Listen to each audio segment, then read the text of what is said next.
ठीक है, तो हम लोग सेल्यूलर इंजरी पढ़ रहे थे।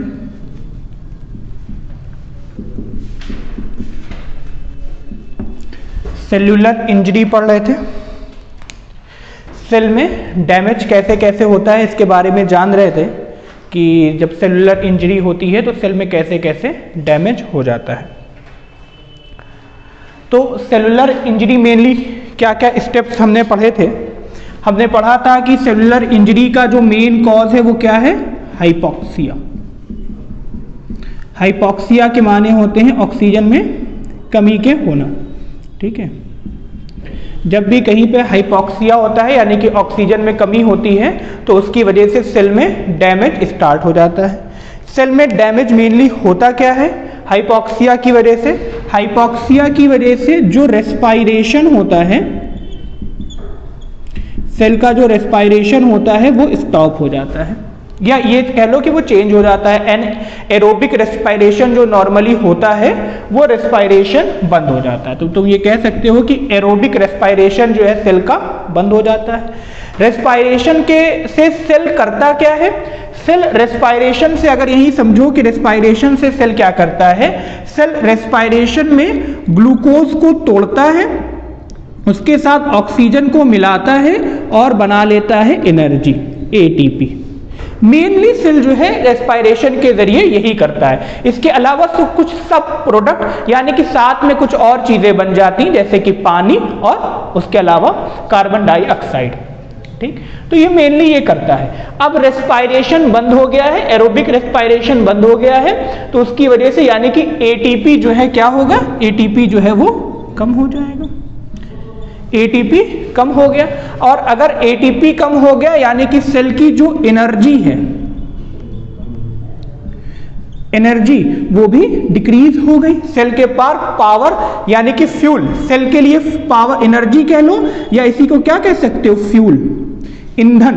जैसे कुछ भी हम लोग यूज करने के लिए, कोई भी पंप चलाने के लिए ईंधन चाहिए होता है, उसी तरह सेल को भी बहुत से पंप चलाने होते हैं, उनके लिए फ्यूल चाहिए होता है। तो सेल की एटीपी कम हुई यानी कि सेल की फ्यूल जो है वो कम हो गया।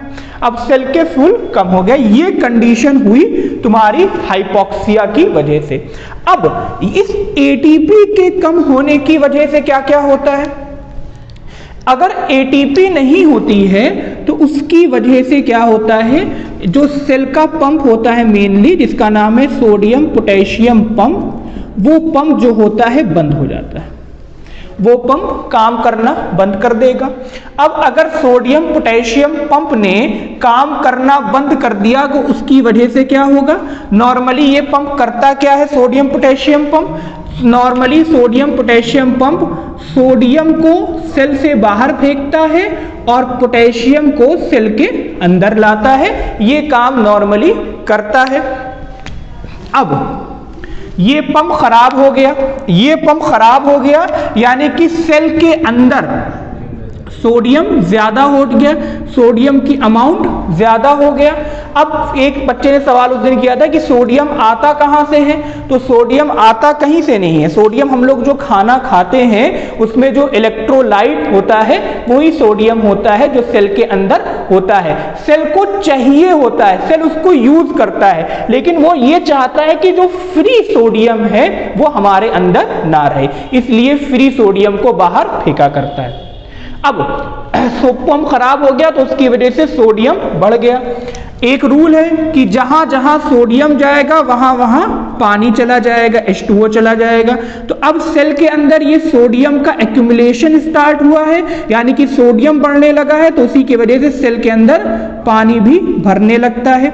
इस पानी भरने की वजह से क्या होता है, सेल में स्वेलिंग हो जाती है जिसको हाइड्रोफिक स्वेलिंग कहते हैं। अगर इसका नाम जानो तो इसका नाम होता है हाइड्रोफिक स्वेलिंग। ठीक, इसको हाइड्रोफिक स्वेलिंग या जिसको हम लोग ने सेलुलर स्वेलिंग के नाम से जाना था, उसका ओरिजिनल नाम हाइड्रोफिक स्वेलिंग होता है। सेल के अंदर हाइड्रोफिक स्वेलिंग होने लगेगी। अब इस स्वेलिंग की वजह से होता क्या है, इस स्वेलिंग के वजह से सेल के अंदर के जो स्ट्रक्चर है उनमें भी स्वेलिंग होने लगती है। जैसे कि सेल के अंदर क्या होता है, सेल के अंदर एंडोप्लाज्मिक रेटिकुलम होता है। इस ये जो एंडोप्लाज्मिक रेटिकुलम होता है, न्यूक्लियस से अटैच होता है एंडोप्लाज्मिक रेटिकुलम, इसके ऊपर राइबोसोम चिपके होते हैं। नॉर्मली इसके ऊपर राइबोसोम चिपके होते हैं और यहीं पे राइबोसोम प्रोटीन बनाने का काम करते हैं। जब एंडोप्लाज्मिक रेटिकुलम में स्वेलिंग स्टार्ट होती है तो एंडोप्लाज्मिक रेटिकुलम जो है वो फूल के मोटा हो जाता है, और जब फूलता है तो उससे राइबोसोम अलग हो जाते हैं। इस एंडोप्लाज्मिक रेटिकुलम की स्वेलिंग की वजह से राइबोसोम जो होते हैं वो डिटैच हो जाते हैं। ठीक है, यानी कि सेल से एंडोप्लाज्मिक रेटिकुलम से अलग हो जाते हैं। जब ये राइबोसोम डिटैच हो जाते हैं तो उसकी वजह से उनका फंक्शन जो होता है वो स्टॉप हो जाता है। उनका फंक्शन क्या था? प्रोटीन सिंथेसिस, यानी कि अब सेल की प्रोटीन सिंथेसिस जो है वो बंद हो गई, सेल की प्रोटीन सिंथेसिस स्टॉप हो गई। तो पहला हाइड्रोफोबिक स्वेलिंग का, यानी कि जो सेल की स्वेलिंग हुई उसका इफेक्ट एंडोप्लाज्मिक रेटिकुलम पे क्या आ रहा है कि सेल की स्वेलिंग, सेल में जो है प्रोटीन बनना बंद हो गया, प्रोटीन सिंथेसिस स्टॉप हो गई। दूसरा, इस हाइड्रोफोबिक स्वेलिंग की वजह से क्या होता है, एक चीज और होती है कि माइटोकॉन्ड्रिया जो होता है ना, माइटोकॉन्ड्रिया में भी स्वेलिंग हो जाती है, और इसकी वजह से दूसरा क्या होता है, माइटोकॉन्ड्रियल स्वेलिंग हो जाती है। माइटोकॉन्ड्रियल स्वेलिंग की वजह से क्या होता है, माइटोकॉन्ड्रिया फूल जाते हैं, और जब भी समझ लो किसी ऑर्गन में स्वेलिंग होगी तो उसका फंक्शन जो है वो क्या हो गया, खत्म हो गया। तो कभी कभी माइटोकॉन्ड्रिया में स्वेलिंग हो जाती है, उसकी वजह से माइटोकॉन्ड्रिया का फंक्शन जो होता है वो डिस्टर्ब हो जाता है।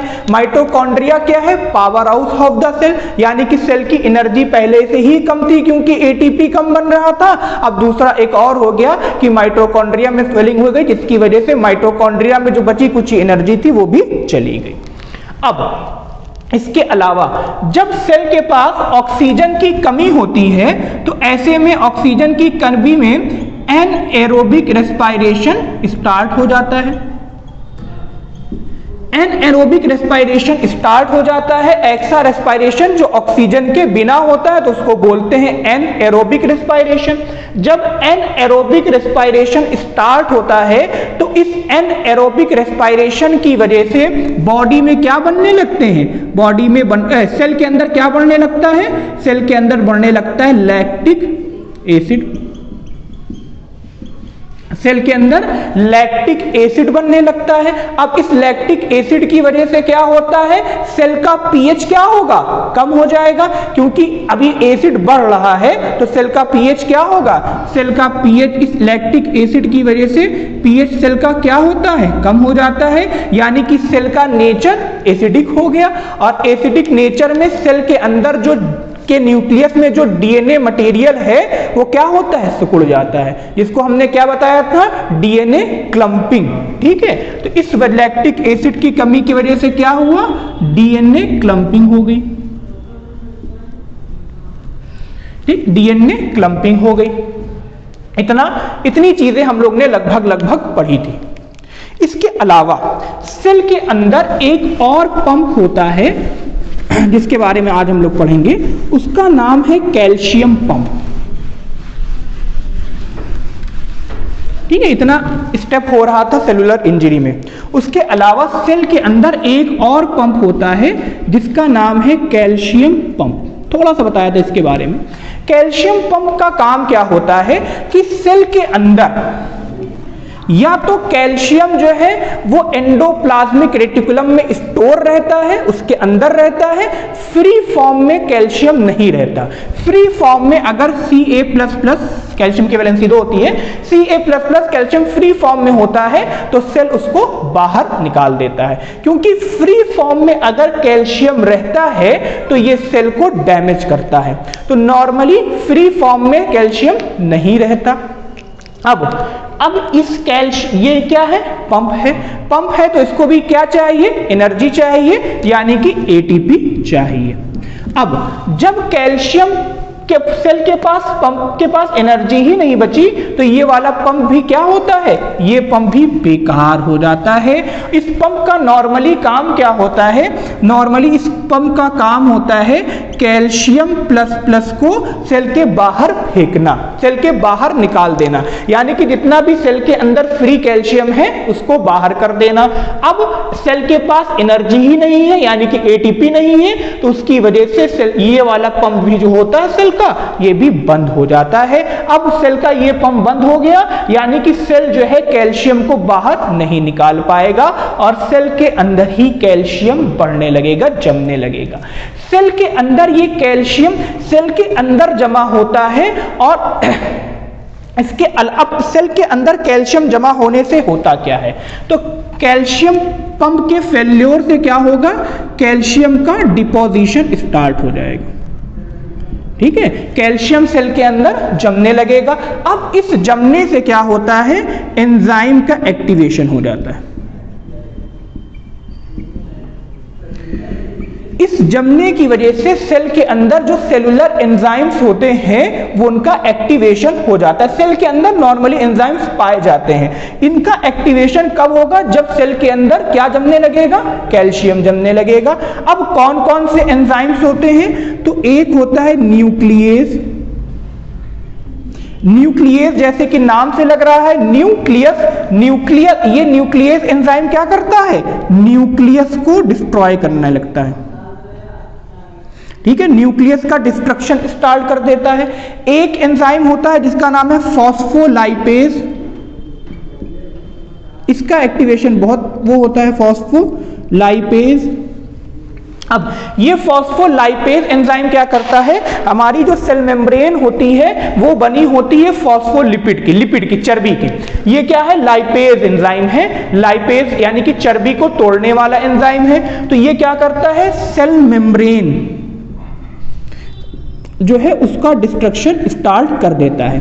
अब इस सेल मेम्ब्रेन के डिस्ट्रक्शन स्टार्ट हो गया तो सेल की, अभी तक सेल मेम्ब्रेन सही सलामत थी, लेकिन कैल्शियम पंप की खराबी की वजह से सेल की मेम्ब्रेन जो है वो डिस्टर्ब हो जाती है और सेल की मेम्ब्रेन लाइसिस होने लगती है, टूटने लगती है। अब उसके बाद क्या होता है, सेल की मेम्ब्रेन टूट रही है तो सेल के अंदर लिपिड बढ़ने लगता है। सेल की मेम्ब्रेन टूट रही है, चर्बी की कोई बनी दीवार थी, अब ये जैसे ये जो है ये मिट्टी की मान लो दीवार होती, और ये जब दीवार टूटने लगेगी तो कमरे में मिट्टी बढ़ने लगती है ना, जैसे इसका प्लास्टर दीवार का झड़ता है तो सब घर में ही तो गिरता है, तो उसी तरह सेल मेम्ब्रेन जो थी फॉस्फोलाइपेज की बनी हुई थी, फॉस्फोलिपिड की बनी हुई थी, अब सेल के अंदर लिपिड बढ़ने लगता है। तो सेल के अंदर, अब देखो सेल के अंदर लिपिड भी है और सेल के अंदर कैल्शियम भी है। ठीक है, फ्री कैल्शियम भी होता है और सेल के अंदर लिपिड भी अब बढ़ने लगा। तो ये लिपिड और कैल्शियम आपस में मिल जाते हैं और मिलकर एक कंपाउंड बना लेते हैं जिसको बोलते हैं माइलिन। ठीक है, याद करो, समझो, ये कैल्शियम है और लिपिड कहां से आ रहा है, सेल की मेम्ब्रेन जो डिस्ट्रॉय हो रही है। सेल की मेम्ब्रेन डिस्ट्रॉय क्यों हो रही है, क्योंकि सेल के अंदर कैल्शियम का डिपोजिशन स्टार्ट हो गया है और उस डिपोजिशन की वजह से फॉस्फोलाइपेज एंजाइम एक्टिवेट हो गया है और वो फॉस्फोलाइपेज एंजाइम क्या कर रहा है, सेल मेम्ब्रेन को तोड़ रहा है। इसकी वजह से सेल के अंदर लिपिड यानी कि चर्बी ज्यादा हो गई है और वो चर्बी कैल्शियम के साथ मिली जा रही है। अब सोचो, अगर हम तुमसे पूछें कि लिपिड किस इंजरी में ज्यादा होगा, रिवर्सिबल में लिपिड ज्यादा होगा या इरिवर्सिबल में लिपिड ज्यादा होगा, बताओ तो। लिपिड जो है वो किस इंजरी में, किस सेलुलर इंजरी में ज्यादा होगा, रिवर्सिबल सेल इंजरी में लिपिड ज्यादा होगा या इरिवर्सिबल सेल इंजरी में लिपिड ज्यादा होगा, इरिवर्सिबल में ज्यादा होगा। क्यों ज्यादा होगा, क्योंकि रिवर्सिबल में सेल मेम्ब्रेन उतनी ज्यादा नहीं टूटती, डिस्ट्रॉय, उसको नुकसान तो पहुंचता है लेकिन बहुत ज्यादा नहीं होता। इरिवर्सिबल वाली में तो ये पूरी मेम्ब्रेन ही टूट जाती है, सेल खत्म हो जाता है। तो इरिवर्सिबल में लिपिड ज्यादा होगा। अब बताओ, अगर इरिवर्सिबल में लिपिड ज्यादा है तो माइलिन माइलिन का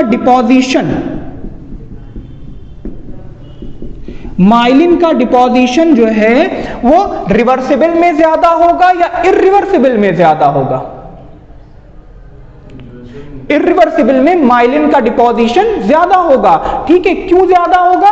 क्योंकि माइलिन बन किससे रहा था? माइलिन बन रहा था चर्बी से और कैल्शियम से। कैल्शियम और चर्बी आपस में मिलकर माइलिन नाम का कंपाउंड बना रहे थे। अब कैल्शियम, चर्बी ज्यादा है, कैल्शियम तो सेल के पास बहुत ज्यादा है ही, फ्री कैल्शियम बहुत ढेर सा पड़ा हुआ है।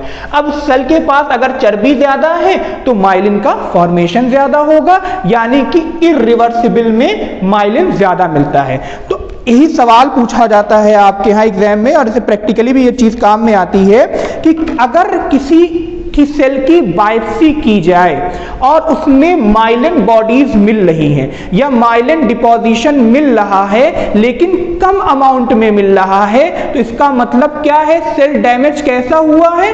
रिवर्सिबल डैमेज हुआ है, यानी कि जिस वजह से डैमेज हो रहा है उसको अभी बचाया जा सकता है। और अगर यही सेल में डैमेज माइलिन बॉडीज ज्यादा मिलने लगे तो यानी कि सेल का डैमेज जो है अब वो इरिवर्सिबल हो गया है, यानी कि अब सेल को बचाया नहीं जा सकता। ठीक है, ये चीज बायोप्सी की रिपोर्ट में मिलती है कि इसमें माइलिन डिपोजिशन ज्यादा है, इसमें माइलिन डिपोजिशन कम है। तो माइलिन फिगर्स होता क्या है? ये सेल और आपस में मिलकर छल्ले छल्ले से ऐसे गोल गोल छल्ले बना लेते हैं, ऐसे गोल गोल रिंग जैसे बना लेते हैं, इसी को बोला जाता है माइलिन डिपोजिशन। माइक्रोस्कोप से देखोगे तो गोल गोल छल्ले दिखाई पड़ते हैं। तो माइलिन डिपोजिशन किस में ज्यादा मिलेगा? इरिवर्सिबल में ज्यादा मिलेगा, रिवर्सिबल में कम मिलेगा।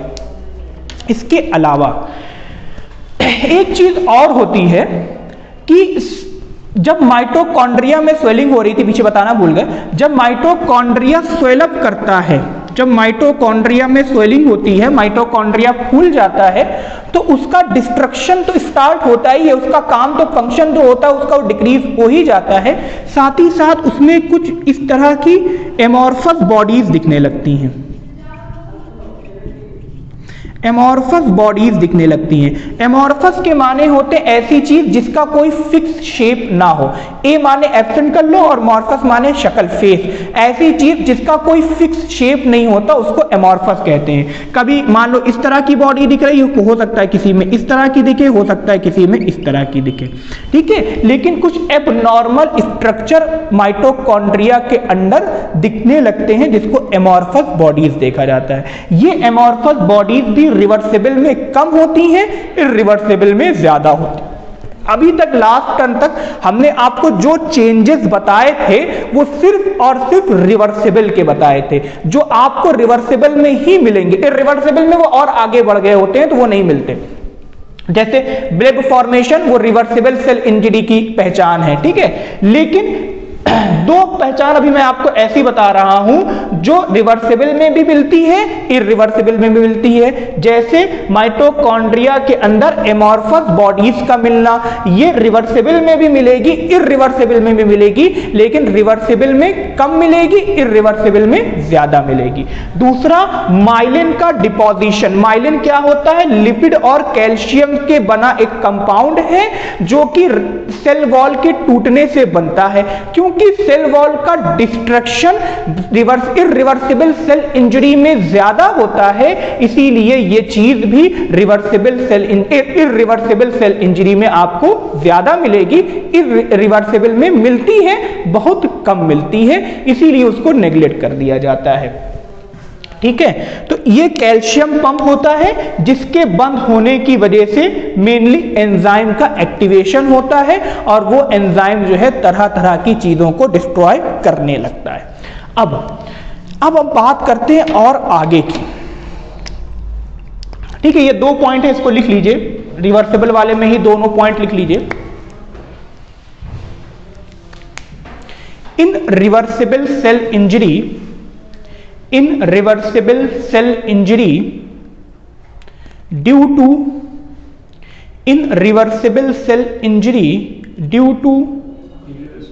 irreversible में ही लिखा रहा है, irreversible cell injury due to stoppage of calcium pump in reversible cell injury due to stoppage of calcium pump, due to stoppage of calcium pump, calcium deposition, calcium deposition starts, calcium deposition starts, calcium deposition starts inside the cell, calcium deposition starts inside the cell, which leads to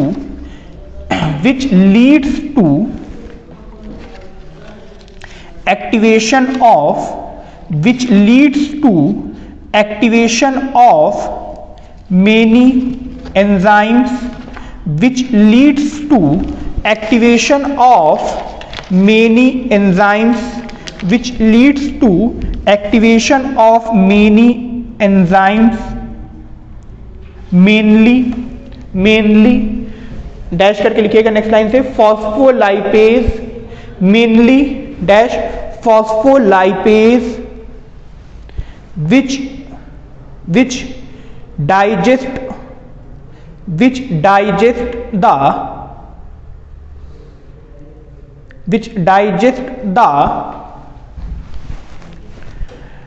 cellular membrane, which digest the cellular membrane, which digest the cellular membrane because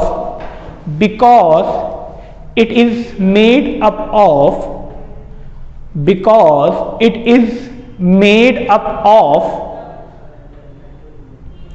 phospholipid, because it is made up of phospholipid, because it is made up of phospholipid. Next enzyme का नाम लिख लीजिए, पूरा नाम लिख लीजिए, एंडोन्यूक्लियेज, पूरा नाम है एंडोन्यूक्लियेज, एंडोन्यूक्लियेज which start the digestion of, which start the digestion of या destruction of, which start the digestion of nucleus, mainly DNA.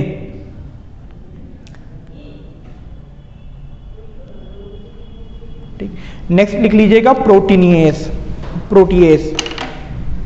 Next enzyme का नाम लिख लीजिए, तीन मेन एंजाइम है, प्रोटीएज,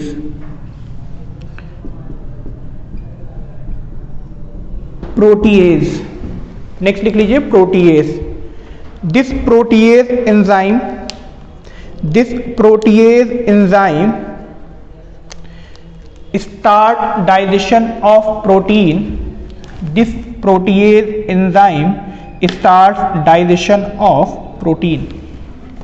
ठीक है, अब इनकी वजह से होगा क्या, लाइन चेंज करके लिखेगा, because of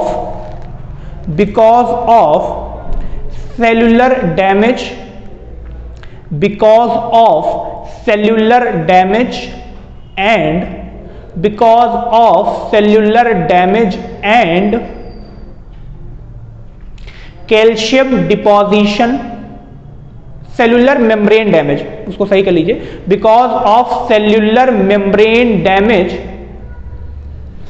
and calcium deposition inside the cell, because of cellular membrane damage and calcium deposition inside the cell, lipid and calcium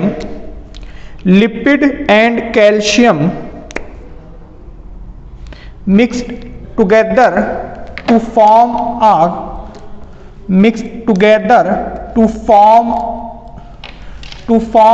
compound called myelin, mixed together to form a compound myelin।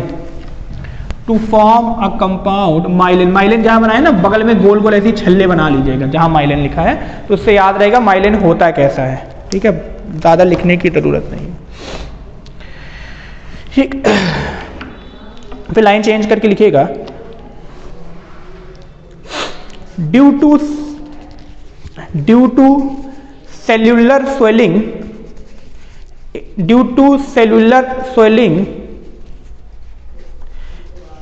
small amorphous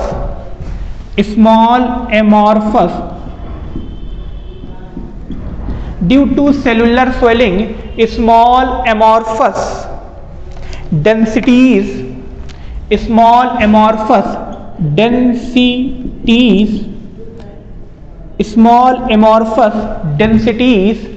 are seen in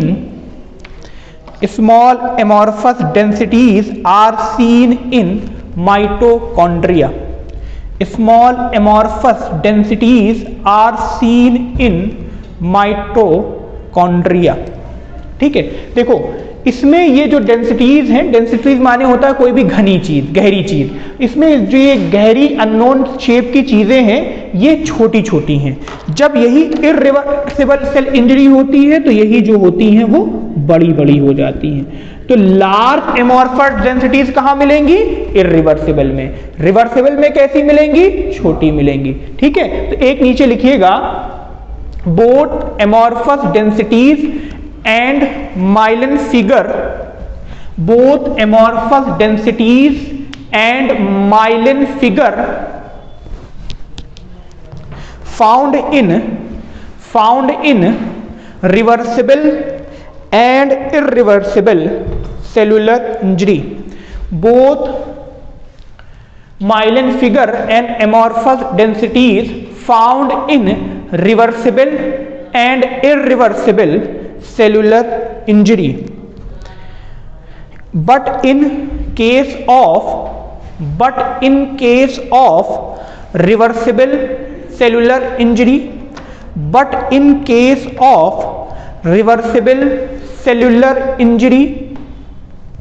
these bodies are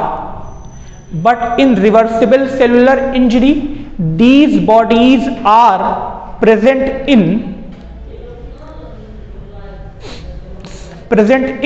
less number and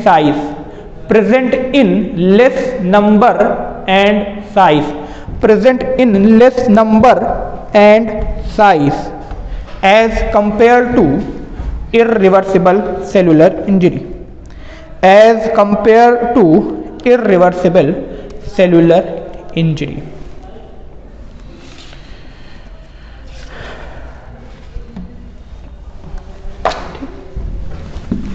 अब इसी को आगे समझते हैं और next heading अपनी डाल लीजिएगा आप लोग कॉपी में, irreversible cellular injury. Irreversible cellular injury. अब देखो हमने जितनी भी चीजें पढ़ी हैं सेल्यूलर इंजरी में अब तक, अब हमें उसकी एक्सट्रीम मिलेगी, यानी कि वो हद से ज्यादा मिलेगा। जैसे अभी हमने पढ़ा कि रिवर्सिबल सेल्यूलर इंजरी में स्मॉल एमॉर्फस डेंसिटीज मिलेंगी, तो इर्रिवर्सिबल में क्या मिलेगा? इर्रिवर्सिबल में लार्ज मिलेंगी। जो माइटोकॉन्ड्रिया के अंदर डेंसिटीज पर पाई जा रही थी, घनी घनी चीजें पाई जा रही थी, वो बड़ी मिलने लगेंगी, लार्ज एमॉर्फस डेंसिटीज मिलने लगेंगी। उसके अलावा इर्रिवर्सिबल सेल इंजरी में और क्या मिलेगा? इर्रिवर्सिबल सेल इंजरी, अब सेल जो है पूरी तरह डैमेज हो रही है। सेल की सेल वॉल कह रहा हूं, सेल मेम्ब्रेन जो है वो पहले तो थोड़ी थोड़ी टूट रही थी। मान लो ये मोटी ये सेल मेम्ब्रेन थी, ये ठीक है, तो पहले ये जो मान लो थोड़ी थोड़ी टूट रही थी, लेकिन कहीं कहीं से डैमेज हो रही थी, लेकिन सेल मेम्ब्रेन इंटैक्ट थी। अब क्या होगा? ये सेल मेम्ब्रेन पूरी तरह से डिस्ट्रॉय हो जाएगी। जब सेल मेम्ब्रेन डिस्ट्रॉय होना शुरू होगी तो सेल के अंदर लिपिड का अमाउंट बढ़ता जाएगा, और सेल के पास कैल्शियम तो है ही, तो सेल के और लिपिड और कैल्शियम आपस में मिलकर माइलिन ज्यादा बनाने लगेंगे। तो दूसरी चीज क्या होगी? माइलिन बॉडीज या माइलिन फिगर्स जो थे वो भी बहुत ही ज्यादा मिलने लगेंगे, यानी कि माइलिन फिगर्स का नंबर जो है वो बढ़ जाएगा। तीसरी चीज क्या होगी, अब सेल डैमेज हो रहा है तो सेल का न्यूक्लियस जो है, अभी तक न्यूक्लियस मटेरियल जो था वो सिकुड़ गया था, डेंस हुआ था। क्लंपिंग बताया था, डीएनए मटेरियल में क्लंपिंग स्टार्ट हुई थी, लेकिन अभी तक सेल के अंदर जो न्यूक्लियस था वो सेल के पास मौजूद था, सेल के पास मौजूद था। लेकिन इरिवर्सिबल सेल इंजरी में जब सेल ही खत्म हो जाएगा तो न्यूक्लियस क्या करेगा, न्यूक्लियस भी डिस्ट्रॉय होने लगता है, न्यूक्लियस का डिस्ट्रक्शन स्टार्ट हो जाता है। और न्यूक्लियस का जो डिस्ट्रक्शन है वो 3 स्टेजेस में होता है। पहले स्टेज में ये जो न्यूक्लियस इतना बड़ा सा है ये पिचक जाता है, ठीक है, जैसे गुब्बारा फूला होता है फिर पिचक जाता है ना, उसी तरह ये न्यूक्लियस जो है पहले स्टेप में, डिस्ट्रक्शन के पहले स्टेज में न्यूक्लियस जो है बिल्कुल पिचक जाता है। पिचकने के बाद उसके बाद क्या होता है, उसके बाद मान लो न्यूक्लियस, फिर उसके बाद क्या होगा, ये न्यूक्लियस है ये छोटे छोटे हिस्सों में बढ़ जाता है। अभी न्यूक्लियस बड़ा सा था, नॉर्मली ये नॉर्मल है, अब ये डिस्ट्रक्शन की फर्स्ट स्टेज है जिसमें न्यूक्लियस जो है इतने बड़े से छोटा सा हो गया। सेकेंड स्टेज में क्या होता है, न्यूक्लियस जो है वो फ्रैगमेंट में बंट जाता है, ठीक है। देखो न्यूक्लियस था वो वही उतना ही बड़ा सा न्यूक्लियस था जो छोटा हुआ था, वो अलग अलग 3-4 हिस्सों में बंट गया, ये दूसरा स्टेज होता है। और फिर तीसरा स्टेज क्या होता है, उसमें सेल का जो न्यूक्लियस होता है वो पूरी तरह से खत्म हो जाता है, ठीक है। देखो हम लोग जो टर्म यूज करते हैं वो यूज करते हैं लैटिन जबान के, तो लैटिन में न्यूक्लियस को बोला जाता है कैरियन, के से कैरियन, KARYON, कैरियन। यहां और लाइसिस वर्ड बोला जाता है किसी चीज का टूटना, तो यहां पे क्या हुआ, न्यूक्लियस पूरी तरह खत्म हो गया। तो ये जो थर्ड स्टेज होती है इसको बोला जाता है कैरियोलाइसिस,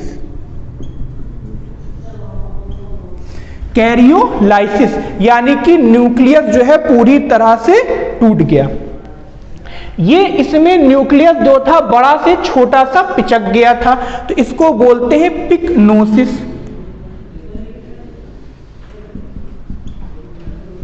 ठीक है।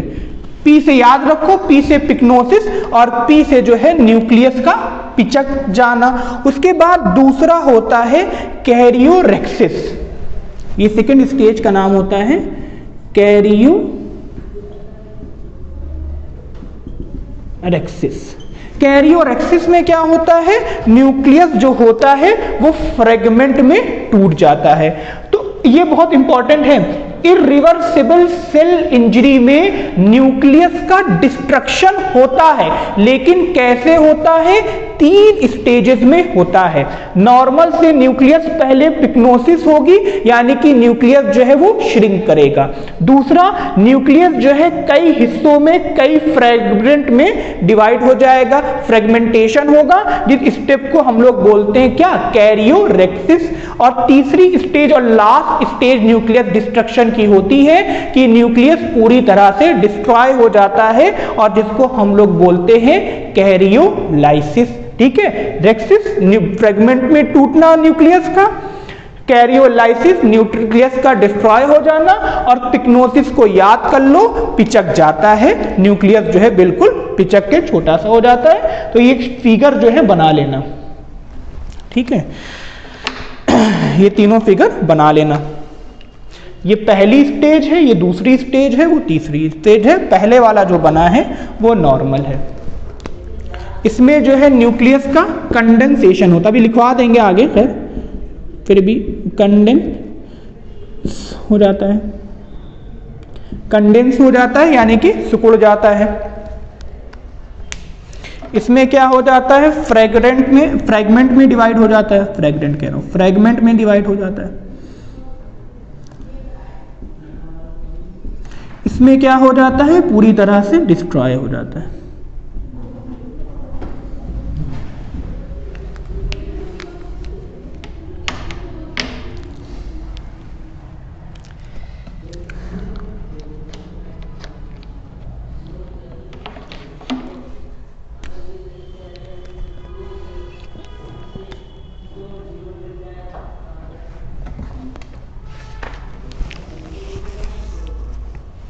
अब चौथी चीज और बहुत काम की चीज है, ठीक है।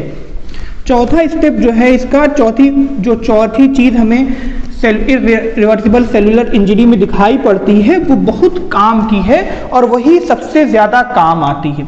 चौथी चीज जो होती है, तीसरा न्यूक्लियस था, चौथा, जब सेल में डैमेज स्टार्ट होता है तो सेल के अंदर बहुत ढेर से एंजाइम्स होते हैं, ठीक है। एक चीज देखो बहुत इंपॉर्टेंट बताने जा रहे हैं कि जब भी सेल में कोई चीज, सेल का डिस्ट्रक्शन स्टार्ट होता है तो सेल के अंदर जितने भी एंजाइम्स होते हैं, हर सेल के अंदर कुछ उसके पार्टिकुलर, कुछ उसके पिक्यूलियर, कुछ उसके स्पेसिफिक एंजाइम्स होते हैं। जैसे ही सेल में डैमेज स्टार्ट होता है उसके अंदर पाए जाने वाले वो एंजाइम्स जो होते हैं वो सेल के से निकलकर बाहर आ जाते हैं, क्योंकि अब सेल को तो लाइफ बची नहीं, सेल तो डिस्ट्रॉय हो रहा है, दरवाजा तो खुल गया है, अभी तक सेल मेम्ब्रेन बंद थी, अब सेल मेम्ब्रेन खुल गई है तो उसके अंदर के जो एंजाइम्स होते हैं वो बाहर निकल आते हैं। हम लोग कैसे पता लगाते हैं? अभी तक जितने चेंजेस थे उसको तुम और सिर्फ तभी देख सकते थे जब तुम माइक्रोस्कोप के नीचे सेल को देखो। अब हर बात में, क्या तुमने सुना किसी का लीवर खराब हो तो वो बार बार लीवर की बायोप्सी करे? शुरुआत में ही, वो तो आखिरी में कराते हैं जब हमें मालूम होता है, जब मॉर्फोलॉजिकल चेंजेस ही देखने होते हैं। सेलुलर डैमेज देखने के लिए बायोप्सी नहीं कराई जाएगी, इतना मरीज नहीं कराएगा कि हल्का सा डैमेज हो रहा तुम बायोप्सी देखने करने जा रहे हो।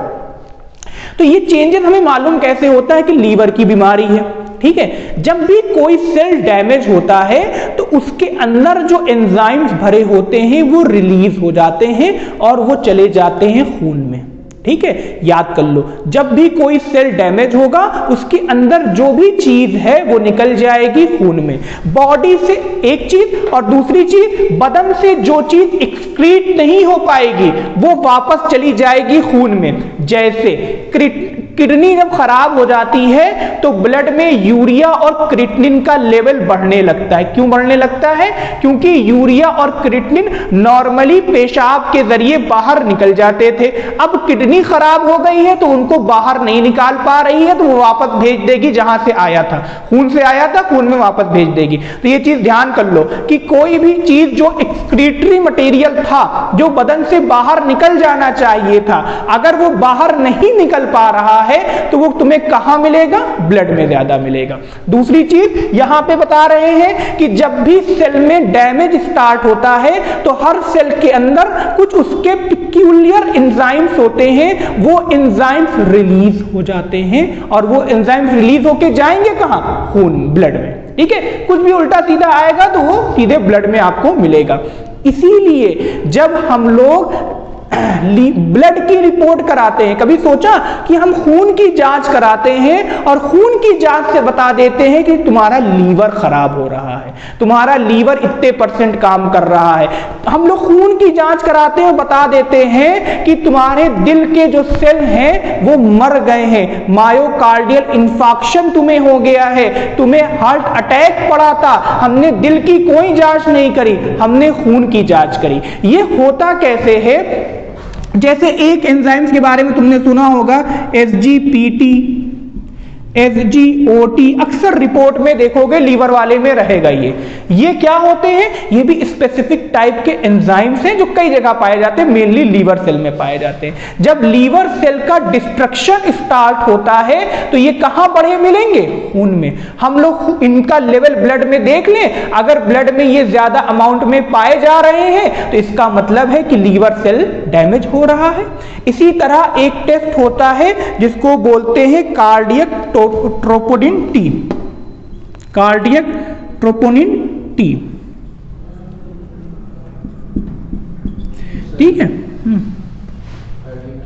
हाँ, दिल के लिए होता है कार्डियक ट्रोपोनिन T। ये है क्या? ये एक तरह का एंजाइम है ट्रोपोनिन T, जो कहां होता है? कार्डियक मसल्स में होता है। जब कभी एक बीमारी होती है जिसको बोलते हैं MI, मायोकार्डियल इंफाक्शन, इसमें होता क्या है, दिल के जो सेल होते हैं, दिल के जो मसल के सेल हैं, उनको जब ब्लड सप्लाई नहीं मिल पाती, ब्लड सप्लाई नहीं मिलेगी तो क्या होगा, ऑक्सीजन नहीं मिलेगी, ऑक्सीजन नहीं मिलेगी तो हाइपोक्सिया होगा, हाइपोक्सिया होगा तो सेल में डैमेज हो जाएगा। तो इंफाक्शन बोलते हैं जब ब्लड सप्लाई की कमी की वजह से कोई सेल मर जाता है तो उसको बोला जाता है infarction. Cell death due to reduce blood supply is known as infarction.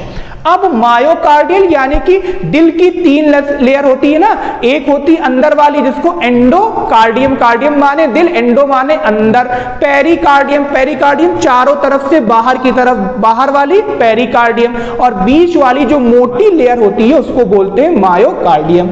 तो बीमारी का नाम है मायोकार्डियल इंफाक्शन, यानी कि जो बीच वाली मोटी लेयर है उसके सेल मर रहे हैं। कैसे मर रहे हैं, इंफाक्शन की वजह से। अब यहां सेल मर रहे हैं यानी कि क्या हो रहा है, सेलुलर डैमेज हो रहा है। सेलुलर डैमेज हो रहा है तो हमने यहां पे पढ़ा कि जब सेल में डैमेज होता है तो उसके अंदर के जो एंजाइम्स होते हैं वो बाहर निकल जाते हैं। वो बाहर निकल के जाएंगे कहां, खून में, ब्लड में जाएंगे। यानी कि जब यहां पे इस कंडीशन में जब दिल के सेल मर रहे हैं तो उन दिल के सेल के मरने की वजह से जो एंजाइम्स रिलीज होते हैं वो खून में पाए जाते हैं। अब जब दिल का सेल मरते हैं हाँ, एंजाइम रिलीज ये होता है कि सेल के अंदर पैक थे, अब सेल वॉल खत्म हो गई तो सेल से बाहर निकल आते हैं। सेल मेम्ब्रेन ही तो डैमेज हो रही है ना, जब इरिवर्सिबल में सेल मेम्ब्रेन डैमेज होने लगी ना। ये देखो इस घर के अंदर, इस कमरे में सब लोग कैद हैं, तो एंजाइम भी इसी सेल मेम्ब्रेन में कैद हैं, मेम्ब्रेन के अंदर रहते हैं, सेल के लेवल पे काम करते हैं। अब दीवार टूट गई तो यहां पे जितने कैदी हैं सब बाहर जाएंगे, तो उसमें एंजाइम्स भी शामिल होते हैं। एंजाइम जो होते हैं वो सेल मेम्ब्रेन से बाहर निकल जाते हैं। अब देखो, अब तो दिल की बीमारी हुई जिसमें दिल के सेल मरे।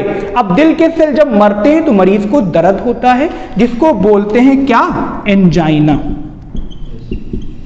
अब एंजाइना का दर्द भी दिल में होता है, और कभी कभी यहां पे हमने एक बीमारी LES-GERD पढ़ाई थी, उसमें एसिडिटी बनती, उसका दर्द भी दिल में होता है। तो अब कैसे डिफरेंशिएट करोगे कि दिल का दर्द हो रहा है या एंजाइना वाला दर्द हो रहा है?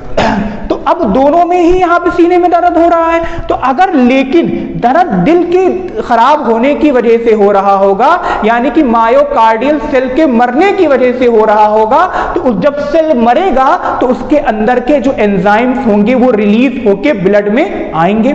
यानी कि अगर हम ब्लड में उस एंजाइम का लेवल देख लें, अगर वो एंजाइम जो मायोकार्डियम से निकलते हैं वो सेल में पाए, ब्लड में पाए जा रहे हैं, इसका मतलब जो मरीज को दर्द हो रहा है वो दिल वाला दर्द है। और अगर वो एंजाइम्स नहीं पाए जा रहे हैं तो वो दिल का दर्द नहीं हो सकता, क्योंकि दिल के सेल नहीं मर रहे हैं।